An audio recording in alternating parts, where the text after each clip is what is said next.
Ir-realtà hija waħda li qed jara kulħadd. Il-prezzijiet qed ikomplu jiżdiedu, il-pagi baqgħu fejn kienu, il-gvern mhux jirnexxielu jattira industriji li joffru salarji aħjar u n-nies qed jispiċċaw jikkumbattu biex iwasslu sal-aħħar tax-xahar. Stħarriġ li sar mill-Gazzetta Malta Today juri li 121,000 persuna qed ibatu ferm biex iwasslu bil-pagi tagħhom sal-aħħar tax-xahar.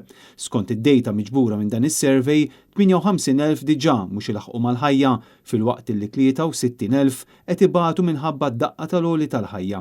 Fi kliem sempliċi, eluf ta' familji qed isbuha diffiċli ferm biex jaffaċċjaw l-ispejjeż u żieda fil-prezzijiet ta' prodotti bażiċi, tanti li l-paga tagħhom mhix isservihom.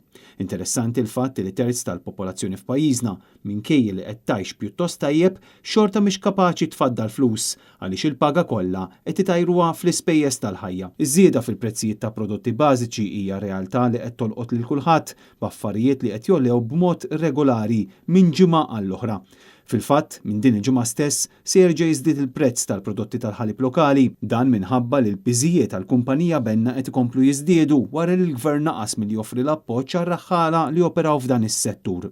Fost il-prodotti li se jolew hemm il-ħalib tal-kartuna, inkluż dak skimmed u l-ħalib b'inqas xaħam.